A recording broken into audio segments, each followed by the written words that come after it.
Vamos a comenzar en esta mañana con la palabra del Señor.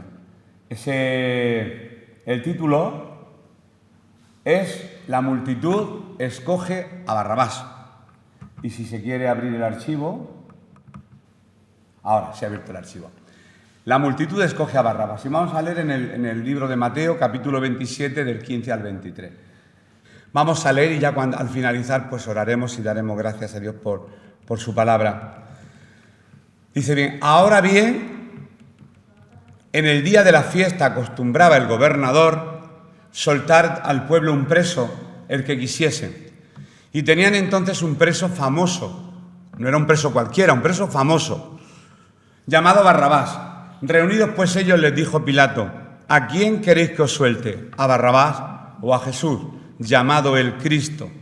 Porque sabía que por envidia le habían entregado. Y estando él sentado en el tribunal, Pilato, su mujer le mandó decir, no tengan nada que ver con este justo, porque hoy he padecido mucho en sueños por causa de él. Pero los principales sacerdotes y los ancianos persuadieron a la multitud que pidiese a Barrabás y que Jesús fuese muerto. Y respondiendo el gobernador les dijo, ¿a cuál de los dos queréis que os suelte? Y ellos dijeron, a Barrabás. Pilato les dijo, ¿qué pues haré de Jesús llamado el Cristo? Todos les dijeron, sea crucificado. Aparece ahí con admiración, como diciendo que fue con voz alzada, sea crucificado. Yo no lo voy a leer con esa entonación. Y el gobernador les dijo, pues, qué mal ha hecho. Pero ellos gritaban aún más diciendo, sea crucificado.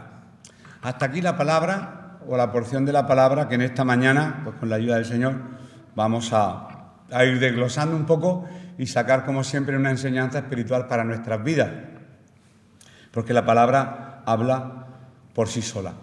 En lo que acabamos de leer vemos que Pilato estaba bajo presión, por todos lados tenía presión. La presión del gobierno romano, la presión de los sacerdotes, la presión de su esposa. Cuidado con lo que hace con ese hombre porque esta noche he tenido pesadillas.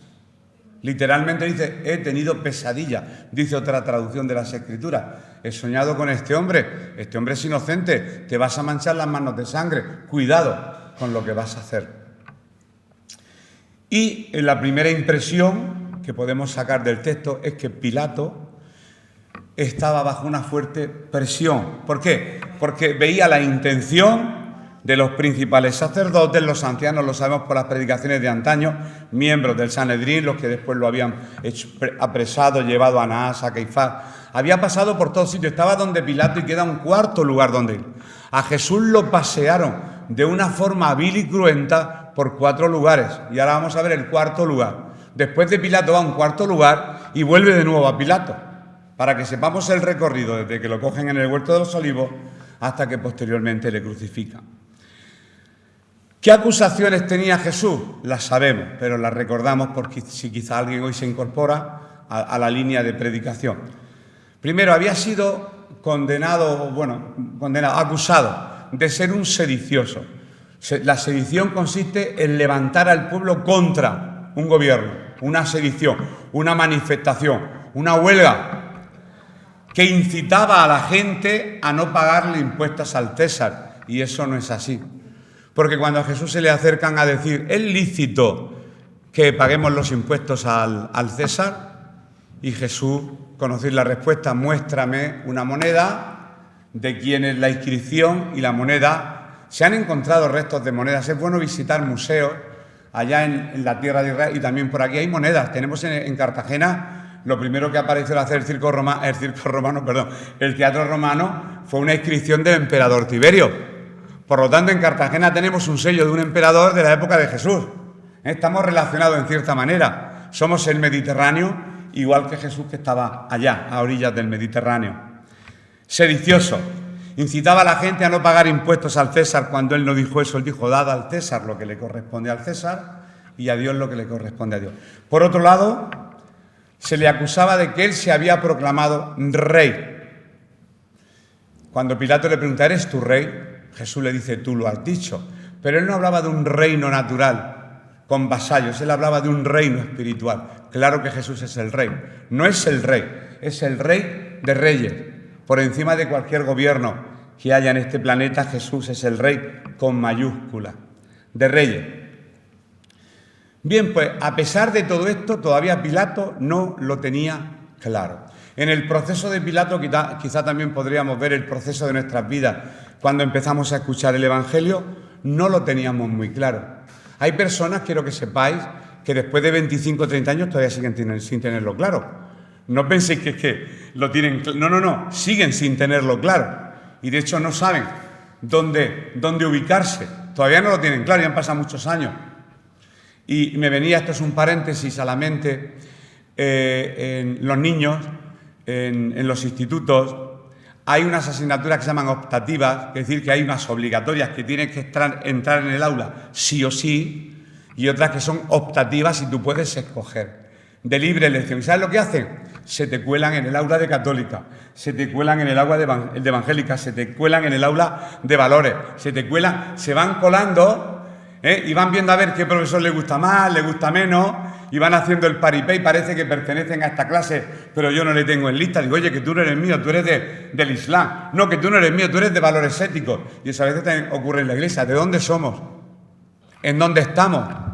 Es necesario que crezcas donde el Señor te ha plantado, dice la palabra del Señor. ¿Dónde estamos creciendo? ¿En dónde nos estamos nutriendo? ¿Y sabéis lo que ocurre al final con estos niños?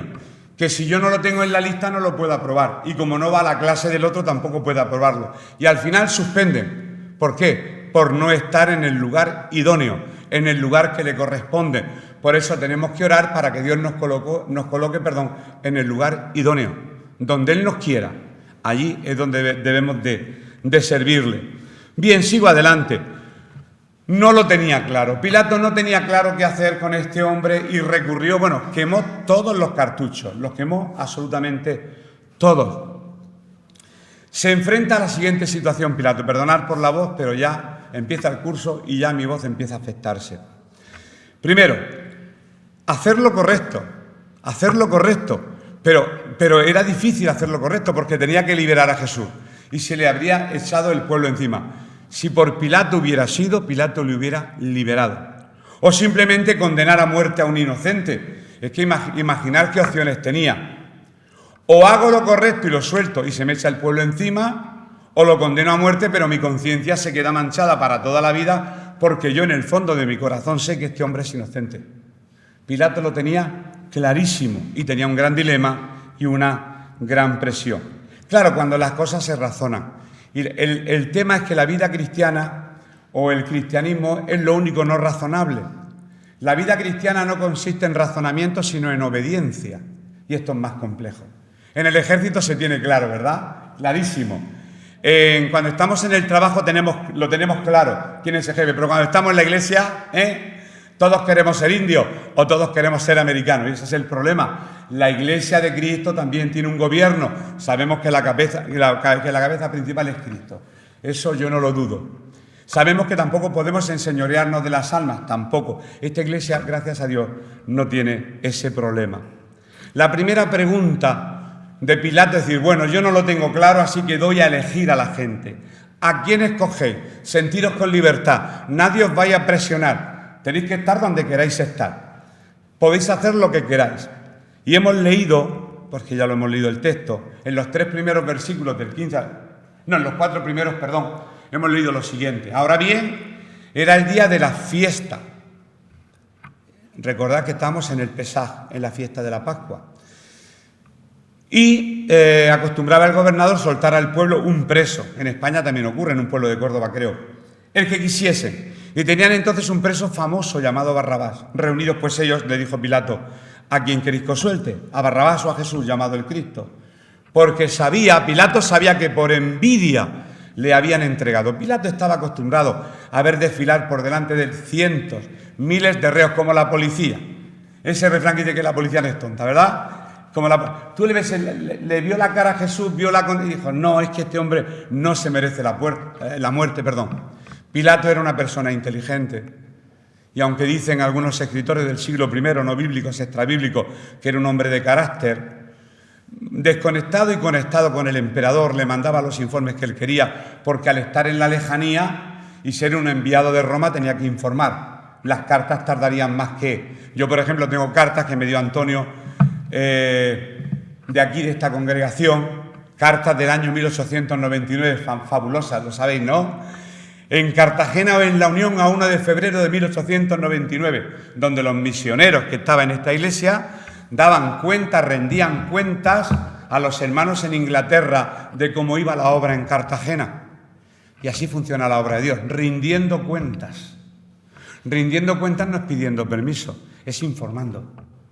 Pues mira, estamos en La Unión, en la primera carta dice, hemos intentado, pero parece ser de que la Guardia Civil, parece ser de que la Iglesia, y son cartas muy bonitas, yo colgué algunas, Elvi las leyó, las primeras que colgué en Facebook, y les parecía interesante ver cómo los primeros misioneros de esta obra en bicicleta iban, repartían tratados, folletos, Biblias por toda España, y es una historia bonita. Pilato, en este caso, también tenía que rendir cuenta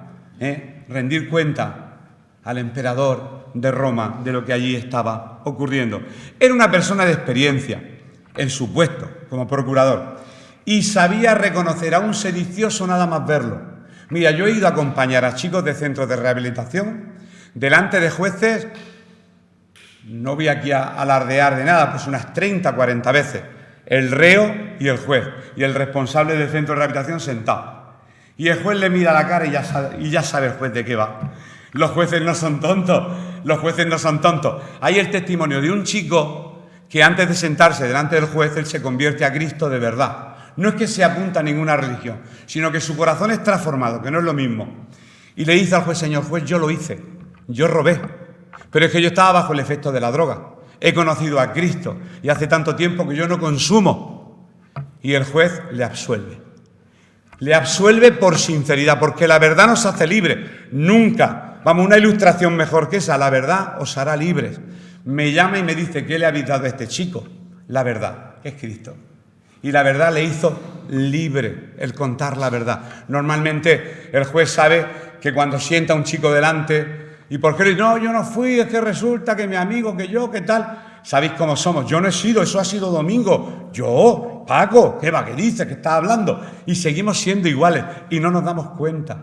Cuando reconocemos nuestro error, cuando reconocemos nuestra falta y cuando somos fieles a la verdad, ahí viene la libertad de la que habla la palabra del Señor. Sabía reconocer Pilato a un sedicioso al verlo y sabía que Jesús no era un sedicioso. Lo sabía. Pero tenía la presión de los líderes religiosos, vuelvo a repetir, que decían condenarlo a muerte, pero al enterarse de que él era Galileo, esto es maravilloso, se entera de que era Galileo, el que tenía delante dice, pues no está bajo mi jurisdicción, este tema no me compete a mí, le compete a Herodes. Hermano, eso a mí no me lo cuentes, eso se lo cuentan los ancianos, a mí no me compete este asunto, tienes que ir donde tienes que ir. Ni por bajo ni con llamadas subterráneas. Tienes que ir a lo que Dios ha establecido. Y por orden legal, si era Galileo, tenía que juzgarlo la jurisdicción de Galilea. Y era el tetrarca Herodes. Tetrarca porque era gobernador de 4 ciudades. El hijo de aquel Herodes que mandó matar a los niños menores de 2 años. Este es el Herodes del que habla la palabra del Señor. Herodes Antipas, el hijo de Herodes el Grande. Y le dice, con que tú eres Galileo, pues, y le manda de la prefectura romana en Jerusalén, le manda a la presencia de Herodes Antipas. En aquel entonces, como era fiesta, Herodes estaba en Jerusalén, y lo que hizo Pilato fue evadir su responsabilidad de juzgar a un hombre inocente, porque él lo tenía claro. Intentó quemar todos los cartuchos para no condenarle a muerte. Lógicamente Jesús fue condenado a muerte porque era necesario que se cumpliesen las Escrituras. Pero daros cuenta el enrevesamiento que hay antes de ser condenado, la cantidad de cosas que tuvieron que suceder. Vamos a leer, por ejemplo, ahora en el libro de Lucas. Me he subido el agua, sí. Tengo ahí otra. En el libro de Lucas, capítulo 23, del 6 al 12, el mismo texto, pero con más detalles, hablando de Herodes. Dice así Lucas 23, del 6 al 12, dice así. Entonces Pilato, oyendo decir Galilea, preguntó si el hombre era Galileo, y al saber que era de la jurisdicción de Herodes, le remitió a Herodes, que en aquellos días también estaba en Jerusalén. Herodes, viendo a Jesús, se alegró mucho, porque hacía tiempo que deseaba verle. No se alegró, porque había oído muchas cosas acerca de él, y esperaba verle hacer alguna señal. Y le hacía muchas preguntas, pero él nada le respondió. Y estaban los principales sacerdotes y los escribas acusándole con gran vehemencia. Entonces Herodes, con sus soldados, le menospreció y escarneció, vistiéndole de una ropa espléndida. Eres rey, ven para acá, que te voy a disfrazar de rey, con burla. Y volvió a enviarle a Pilato, se lo devuelve a Pilato. Y se hicieron amigos Pilato y Herodes aquel día, porque antes estaban enemistados entre sí. Pilato y Herodes no se hablaban, no se podían ver por cuestiones de gobierno. Casi todos los problemas siempre vienen por saber quién manda, quién no manda. Todos los problemas humanos son por el tema de gobierno, quién gobierna. Pero ahí, como Pilato respeta la jurisdicción de Herodes, Herodes dice, qué detalle ha tenido Pilato, ha reconocido que mi jurisdicción es Galilea y me ha traído al Galileo. Y se hicieron amigos. Por causa de Jesús se hacen amigos de nuevo Pilato y Herodes, un romano y un judío. Seguimos adelante. Aún y con todo lo que hemos dicho hasta ahora, no funcionó. El mandarlo a Herodes, que pensaba Pilato que iba a funcionar y que Herodes se haría cargo, no funciona porque se lo traen de nuevo a él. Dice, otra vez me tengo, perdonar por la expresión, que comer este marrón. Ahora yo me tengo que comer este problema. Ahora yo tengo que solventar algo que no tengo ni idea, porque tengo claro que es inocente, pero me presiona ya no solamente el pueblo. Mi mujer, con la que duermo cada noche, me dice que tiene pesadillas por culpa de Jesús. ¿Qué hago? La situación de Pilato era muy, muy difícil. ¿Herodes qué hizo? Pues como hicieron todos, burlarse de Jesús, devolvérselo a Pilato. Y de esta manera, como hemos leído, Jesús sufrió el escarnio y el abuso de sus enemigos. Vamos a recordar que ya anteriormente, en versículos anteriores, pues Jesús había sido abofeteado, escupido, burlado en el Sanedrín, que lo acusaron de blasfemia. Por ejemplo, no hace falta buscar este texto, lo leímos hace un par de semanas, dice, entonces le escupieron en el rostro y le dieron de puñetazos, y otros le abofeteaban diciendo, profetízanos Cristo, ¿quién es el que te golpeó? Y Herodes, que no lo hemos leído, también se burló. Herodes, ¿sabéis lo que quería? Que hiciera algún milagro. Ah, tú eres el Cristo, ese que dice, venga, hazme un milagro. Toma, no sé lo que haría Herodes. Toma, conviérteme esta copa en un pavo real. No sé, pensaba que era un mago, un prestidigitador de turno, y no sabía que estaba delante del Rey de Reyes y del Señor de Señores. ¿Cuántas personas están esperando ver un milagro para convertirse a Cristo? Y uno a Cristo no se convierte a través de milagros. Uno reconoce a Cristo porque reconoce que es un pecador, que le necesita en su vida, y entonces se humilla, reconoce su pecado y le obedece, y decide obedecerle y cumplir su palabra. Es otro plan distinto.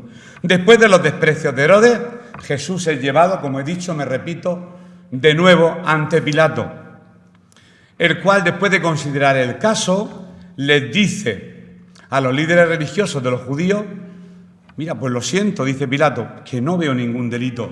No veo ningún delito. En este hombre no veo ni un solo delito. Vamos a Lucas 23, del 13 al 17, cuando le devuelven a Pilato Jesús, y Jesús dice que sigue sin encontrar ningún delito en él. Lo leemos en Lucas 23, del 13 al 17. Dice, entonces Pilato, convocando a los principales sacerdotes, a los gobernantes y al pueblo, les dijo, me habéis presentado a este como un hombre que perturba al pueblo, pero habiéndolo interrogado yo delante de vosotros, no he hallado en este hombre delito alguno de aquello de que le acusáis. Y ni aun Herodes, porque os remití a él, y he aquí nada digno de muerte ha hecho este hombre. Lo tenía claro. Le soltaré, pues, después de castigarle. Primero lo voy a castigar para que os quedéis tranquilos, pero después lo voy a soltar. Y se pusieron nerviosos, ¿cómo lo vas a soltar? y tenía necesidad de soltarles uno en cada fiesta. Y ahí, bueno, Lucas sigue hablando después pues, de esa costumbre que había de soltar a un preso. Entonces, ¿qué cartucho me queda? Pues el cartucho de la fiesta. A ver si funciona el último cartucho, que es el de presentarle a un criminal y a Jesús, a ver qué escoge este pueblo. Como sabemos el fin de la historia, pero bueno, vamos a dar detalles para entenderlo un poquito mejor. Sigue Pilato bajo presión de aquellos hombres para que condenaran a Jesús a muerte, pero Pilato buscaba por todas que no muriera. Murió para que se cumpliera la Escritura, lo vuelvo a repetir. Y entonces dice, bueno, voy a tomar ventaja, voy a tomar un poco de tiempo, me agarro a esta tradición, a ver si funciona. Y lo intenta, lo hemos leído.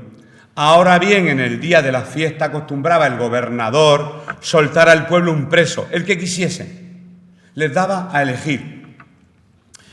Hombre, no se sabe cuándo se inicia esta tradición. Yo cuando tenía que hacer esta parte del estudio digo, bueno, pues la tradición dice que puede ser que fuera una tradición romana, pero lo más probable era que fuera una tradición judía, que porque estaban celebrando el Pesaj, la fiesta de su liberación de la esclavitud de Egipto, hacían un favor a un preso y le soltaban de la cárcel. Pero eso, bueno, eso es tradición, habladurías, que no algo bíblico, pero debo de decirlo. Entonces Pilato le presenta a la muchedumbre a dos personas. Y vamos a decir quién era Barrabás, quién era su familia y quién era Jesús, para saber entre quién tenía que elegir. A un hombre reconocido como un terrible criminal. Hemos leído un famoso. En Cartagena, sabéis que, a que lo vaya a conocer todo. ¿Quién conoce al Lute? El Lute, hombre, el Lute que estuvo en la prisión de Cartagena. Eleuterio, que ahora es abogado y hace unos programas de televisión fantásticos. Que le meten en la cárcel en la época de Franco por robar gallinas. Él no mató a nadie por robar gallinas. Le jugaron sin abogado y sin nada. Ayer escuché la entrevista de Eleuterio, precisamente, el Lute, el famoso Lute. En aquella época a los niños le metían miedo. Muchacho, vete para tu casa que viene el Lute. Además del hombre, ¿sabes? Que viene el Lute. ¡Guau, el Lute! ¿Quién será ese? Y se escondían. Era un ladrón famoso. 3 o 4 gallinas creo que cogió. Pero bueno, y allí en la cárcel se reformó, se recondujo, estudió Derecho y es un abogado de mucho prestigio. Y lo tuvimos encerrado aquí en la prisión de Cartagena porque estaba considerada, ¿verdad?, como una cárcel de seguridad. Pero bueno, por un lado a este hombre y por otro a Jesús. Creyendo, Pilato decía que lo más sensato era soltar a Jesús y condenar a un criminal. Y vamos a ver todos los delitos que hizo Barrabás uno a uno, porque están en la palabra, diseminados en los 4 evangelios, pero están. Y tenían entonces un preso famoso llamado Barrabás. Reunidos pues ellos, les dijo Pilato: ¿a quién queréis que os suelte? ¿A Barrabás o a Jesús llamado el Cristo? Cristo quiere decir el ungido, el rey, el enviado de Dios. Eso dice la palabra ungido.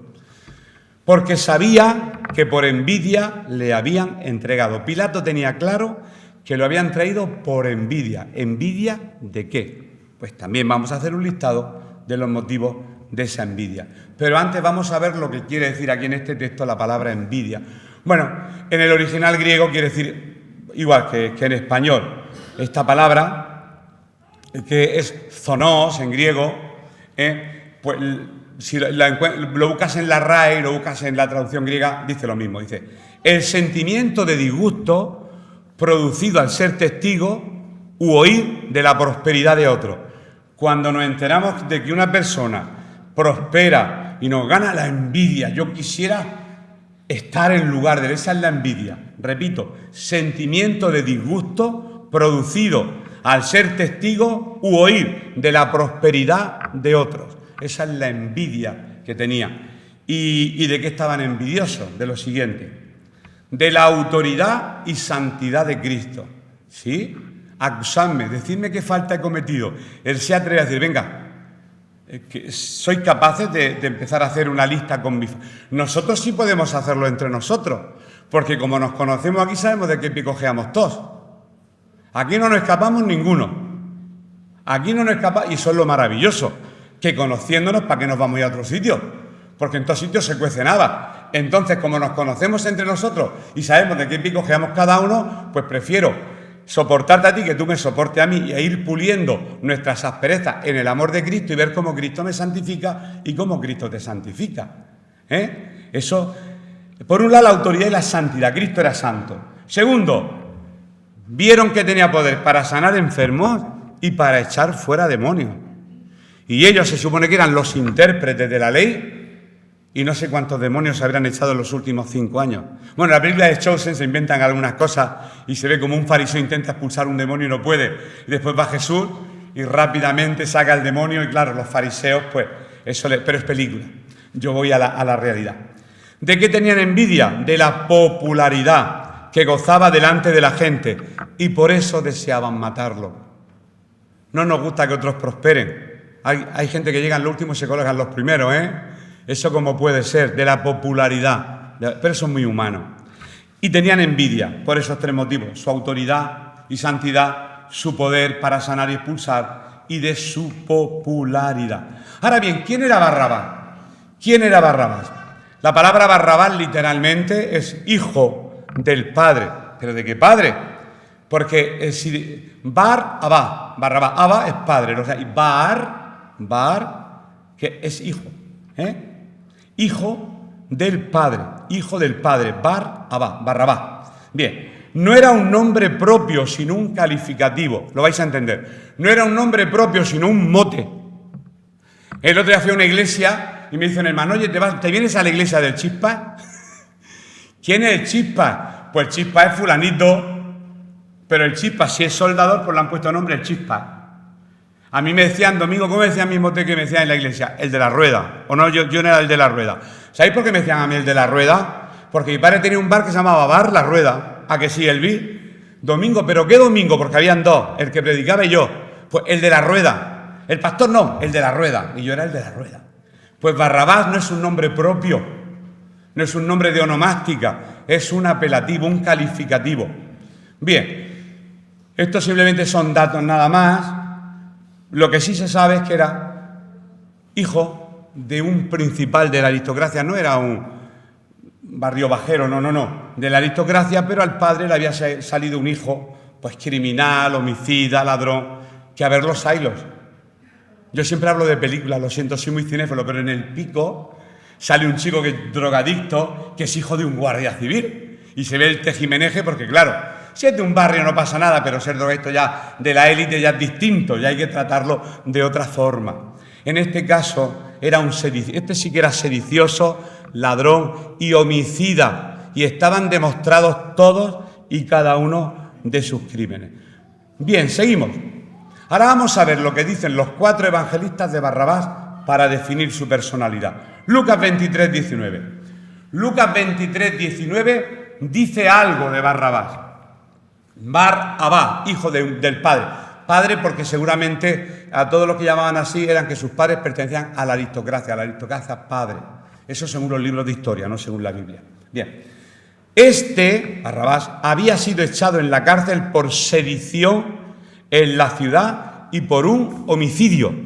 Estaba en la cárcel sentenciado con 2 condenas. Sedición por soliviantar al pueblo contra y por un homicidio. Había matado a alguien, un asesino. Barrabás era asesino y era sedicioso, rebelde. Eso dice Lucas. ¿Qué dice Juan de Barrabás? Pues nos vamos a Juan, capítulo 18 y versículos 40.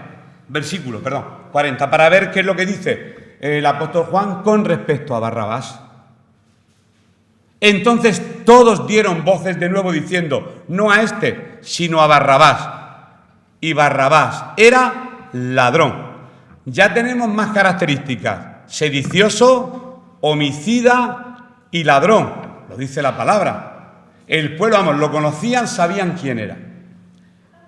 ¿Qué dice Marcos? Bien, pues vamos a ver lo que dice Marcos de Barrabás. Marcos 15, 7. También habla de Barrabás. Es para que conozcamos el carácter de uno, quién era nuestro Jesús y cómo el pueblo estaba tan ciego para equivocarse en la elección. El mundo está muy ciego porque se equivoca en la elección. Y en lugar de escoger al Cristo, escogen vivir fuera de Cristo en este mundo que solamente trae muerte. Solo trae muerte, no hablo de una muerte física, hablo de una muerte de separación espiritual. Bien, pues mirad lo que dice Marcos. Había uno que se llamaba Barrabás, preso con sus compañeros de motín. Había habido un motín y él estaba encerrado juntamente con todos los que habían preparado el motín, que habían cometido homicidio en una revuelta, más asesinatos. En una revuelta habían cometido homicidio. No viene en plural, pero cometer homicidio, pues el matar a 1, 2, 10, 17 los que se hubieran opuesto en esa revuelta. Era un asesino, un criminal, un revolucionario, un ladrón que robaba bienes ajenos. Ese era el perfil judicial, ese era, digamos, el expediente de Barrabás. Bien, pues ahora nos vamos, que finalmente, bueno, no voy a leerlo porque ya lo hemos leído Mateo, nos dice que era un preso famoso. Es lo que dice Mateo. Ya sabemos lo que dicen los 4 evangelistas de Barrabás. Ya tenemos un perfil de él. Así que era un criminal y Pilato, como deseaba liberar a Jesús, no es tonto. Cuando va al calabozo escoge al peor preso. No sacó a alguien que a lo mejor, yo qué sé, robó una gallina como al Lute, no. Cogió a alguien que fuera homicida, sedicioso, ladrón, revolucionario, al peor preso. Y te coloca aquí al preso. Y él te decía, ya me he librado de toda mi conciencia, porque como la gente es sensata, seguro que van a querer liberar a Jesús y van a condenar al criminal. Porque ¿quién quiere tener un criminal andando suelto por la calle, no sea que mañana me robe a mí y que mañana mate a alguien de mi familia? Que se quede en la cárcel, que está muy bien.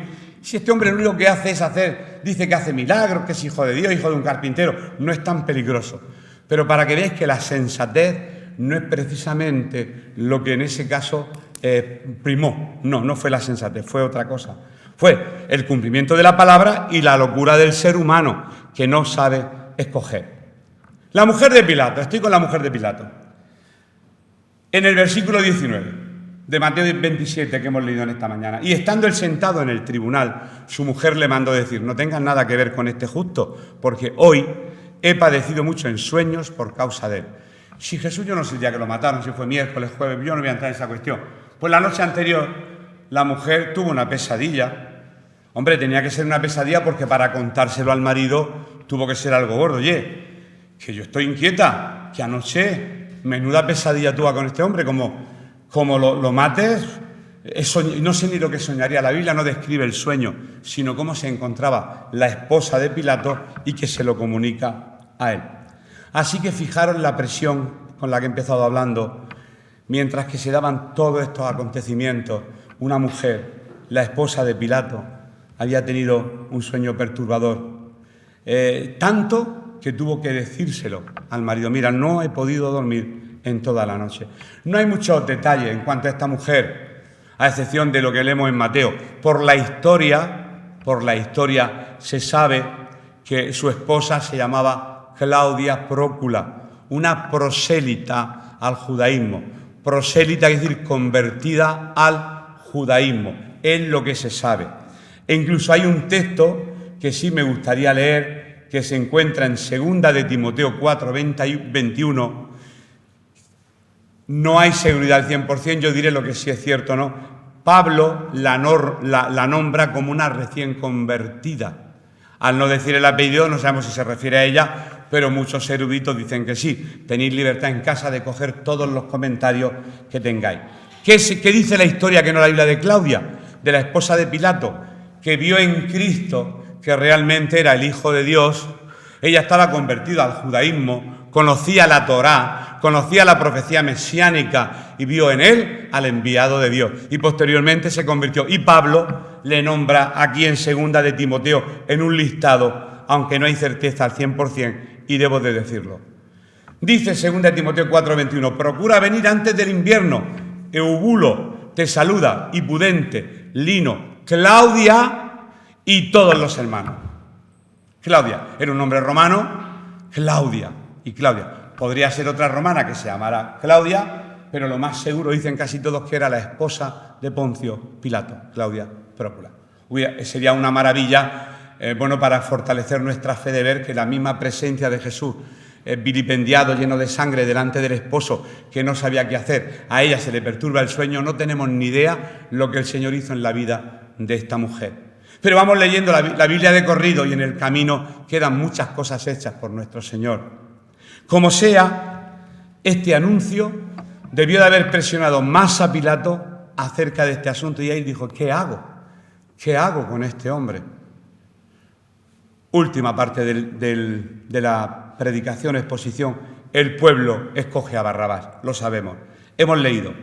Pero los principales sacerdotes y los ancianos persuadieron a la multitud que pidiesen a Barrabás y que Jesús fuese muerto. Y respondiendo el gobernador les dijo, ¿a cuál de los dos queréis que os suelte? Y ellos dijeron, a Barrabás. Pilato les dijo, ¿qué pues haré de Jesús llamado el Cristo? Todos le dijeron, sea crucificado. Y el gobernador insistía, y el gobernador le dice, ¿pero qué mal ha hecho? Fíjate, no quería que muriera, pero ellos gritaban más fuerte, crucifícale. Y ahí ya el texto sigue diciendo que Pilato lava sus manos y le entrega la muerte. ¿Qué pasó con la conciencia de Pilato? No lo encontramos en ningún texto bíblico, pero o se convierte o no sé lo que fue de él. La Biblia no dice nada. Pilato sabía que no merecía la muerte. Y ahora llega una pregunta. Si una semana antes había llegado a Jerusalén y le habían recibido, sana al que viene en el nombre del Señor, tendiendo los mantos y las palmas y demás, todos lo sabemos por la fiesta esta religiosa que se hace del Domingo de Ramos, que anuncia la entrada triunfal de Jesús en Jerusalén. Y una semana después le están diciendo que porque no eran los mismos. Y vamos a verlo. Los que lo dicen eran los galileos que vinieron a la fiesta, pero cuando Jesús es sentenciado a muerte, solamente habían habitantes de Jerusalén que apenas conocían a Jesús, solamente de oídas. Y vamos a leer un texto para corroborar y ya terminar con la enseñanza espiritual de la exposición de hoy. A pesar de todos los intentos de Pilato, escogieron a Barrabás. ¿Sabéis por qué? Lo he leído. Porque los principales sacerdotes le persuadían de esto. Oye, si dicen a Barrabás, que suelten a Barrabás, que a este no sabemos ni de qué familia. Y mucha gente dice, ¿cómo que no lo sabían? No, porque Jesús en Jerusalén apenas hizo milagros. Todos los milagros de Jesús los hizo en la ribera del mar de Galilea. El ministerio de milagros de Jesús estuvo en Galilea, a muchos kilómetros de Jerusalén, lo que conocemos la geografía aquella. En un camino romano, en una calzada romana que se llama Vía Maris. Y en ese camino salían carreteras, caminos romanos, hacia la parte de Asia, de África y de Europa. Y Jesús, que es el Hijo de Dios, sabía en qué punto colocarse estratégicamente para que su palabra se extendiera. Por eso leemos que la fama del Señor se extendía a lo lejos. ¿Por qué? Porque estaba en un punto crucial de camino. Y cuando hacía un milagro lo hacía allí. Y cualquier mercader que tiraba para Asia, tiraba para África o tirara para Europa, extendía la fama de Jesús por todo el mundo. Bien, seguimos adelante que estamos ya terminando. Pilato no podía creer aquello, se echaría las manos a la vez, pero ¿cómo vamos a soltar a Barrabás si mató a fulanito, a menganito, robó, hizo esto, hizo lo otro? Y quieren matar al justo. Pilato lo veía. Bien.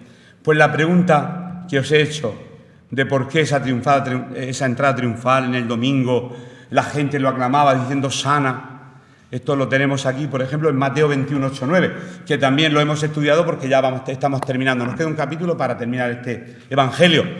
En Mateo 21, 8 y 9 leímos lo siguiente. Y la multitud, que era muy numerosa, tendía sus mantos en el camino, y otros cortaban ramas de los árboles y las tendían en el camino. Y la gente que iba delante y la que iba detrás aclamaba diciendo, Hosana al Hijo de David, bendito el que viene en el nombre del Señor, Hosana en las alturas, todo maravilloso. Entra en un borriquillo, es aclamado y termina muerto y crucificado en el Gólgota, en el monte de la calavera. Pues la respuesta a esta interrogante es sencilla. Esta gente que le condenaba eran habitantes de Jerusalén. No lo conocían mucho. Sí, sabemos por la Escritura que Jesús hizo algún milagro, pero muy puntual, en Jerusalén. Pero la mayor parte de su ministerio, como he dicho hace un momento, la desarrolla en Galilea. Estas personas no conocían en profundidad sus obras. Y el que no conoce, como el que no sabe, y hicieron caso a la presión de la religión. ¿Cuántas personas hacen caso a la presión de la religión y desechan al ungido. La religión tiene más poder que la presencia del mismo Dios. ¿Me entendéis? Sacerdotes, que lo crucifiquen. No aceptes a Cristo. Tú no eres toda la vida, tú no eres de Cartagena, católico, apostólico y romano, ¿para qué te vas a cambiar de chaqueta?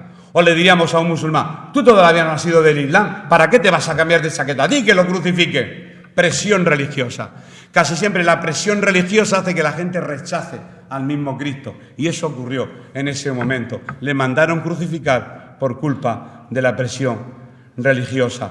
Todos los que gritaban Hosana, la mayoría eran galileos. Fijaros, Mateo 21, 10, 11, esto lo deja clarísimo. Jesús no entró solo. Jesús entró con sus discípulos y algunos que le seguían porque estaba haciendo, lo leímos, muchos milagros. Y la gente le seguía. Dio de comer a mucha gente. Cuando entró él en Jerusalén, toda la ciudad se conmovió, diciendo, ¿quién es este? No lo conocía. Los habitantes de Jerusalén preguntaron, ¿quién es este? Y la gente decía, esto me lo invento yo. ¿Y no lo sabéis? Este es Jesús, el profeta de Nazaret de Galilea. Por lo tanto, en la capital no le conocían, pero en su zona de Galilea sí le conocían bien. Y ahí está el tema, ¿por qué? ¿Por qué gritaron, crucifícale? Literalmente, esto ya lo escribió esta mañana, el último repaso. Estas personas que lo condenaban no conocían en profundidad ni el ministerio ni la obra de nuestro Señor. E influenciados por los líderes religiosos, le condenaron a muerte. Por eso creo que evangelizar, que hablar de Cristo, que proclamar la palabra es muy importante, porque la Biblia, la palabra de Dios es viva y eficaz. La religión tiene poder, pero la palabra de Dios tiene mucho más poder que las religiones oficiales. ¿Parece injusto? Pues sí, pero como he dicho, era parte del plan de Dios. Lo que parece, pues que los planes diabólicos de estos religiosos estaban dando resultados, que un inocente iba a ser condenado a muerte. Claro que era injusto, fue injusto. Hay una alabanza que cantaba en Filadelfia que decía, cargó el justo por los injustos, cargó el santo por el pecador. El justo muere por los injustos y el santo muere por los pecadores. Es una paradoja, pero es cierto. No voy a repetir más eso, terminamos. Vemos como un criminal acusado de robo, sedición, homicidio, merecía la pena de muerte, liberado. Y en su lugar un inocente muere. Y esto nos habla de ¿qué? De un sustituto. Jesús es nuestro sustituto. Ayer lo hablamos en el estudio. Sustituyo es quién sustituye a quién. Cuando Adán y Eva pecan, ellos se visten con hojas de higueras, pero se visten ellos. Pero tiene que vestirlos Dios. Y cuando Dios te viste, que no el hombre, entonces tu pecado queda cubierto. ¿Y con qué les cubre? Con pieles. Y la piel es de un animal, y el animal hay que matarlo a un inocente para cubrir a un culpable. Ya tenemos la simbología cristiana desde Génesis capítulo 1. Muere el justo por los injustos. Abraham, cuando va a matar a un inocente, ¿verdad? Por obediencia. Hay un sustituto, aquel carnero que sustituye la muerte de Isaac. Y a lo largo de las Escrituras, que es lo que vamos a estudiar, Jesús aparece como sustituto en todo el Antiguo Testamento. Ese es el plan del estudio de este año. Él tomó nuestro lugar a la hora de morir por nuestros pecados, porque nosotros como pecadores merecíamos el castigo eterno. Pero el Señor, lo estoy leyendo, en su gran misericordia y por su gracia, tomó nuestro lugar, para que nosotros, por medio de nuestra fe, pudiésemos ser libres de la paga del pecado. Porque la paga del pecado es la muerte. Pero el regalo de Dios, ¿cuál es? La dádiva. Vida eterna en Cristo Jesús. Y rematamos con Romanos 5:6 esta enseñanza. Y ya terminamos con una alabanza. Dice así Romanos 5:6. Porque Cristo, cuando aún éramos débiles, a su tiempo murió por los impíos. La enseñanza es que Cristo es el sustituto. Murió el justo por los injustos. Y en ese caso, el justo era Jesús, el injusto era Barrabás, pero murió el justo por los injustos. Y aún su obra expiatoria, redentora en la cruz del Calvario, continúa y continuará hasta que Él venga en cada una de las personas que escuchan el Evangelio y que por su Espíritu reconocen a Cristo como Salvador y se salvan. La obra de Cristo no ha terminado todavía, sigue, porque hay almas que todavía siguen entregando su vida a Cristo, que se siguen comprometiendo con su obra, con su iglesia. Cristo, cuando tú y yo éramos débiles, a su tiempo murió por los impíos. Todos éramos impíos, pero Él murió y pagó, rompió el acta de los decretos que Satanás tenía con nosotros, o nuestro pecado, la rompió y dijo: ¿qué merecen ellos? La muerte, pues muero yo en su lugar. Esa es la obra de Cristo por cada uno de nosotros. Así que hasta aquí la palabra del Señor.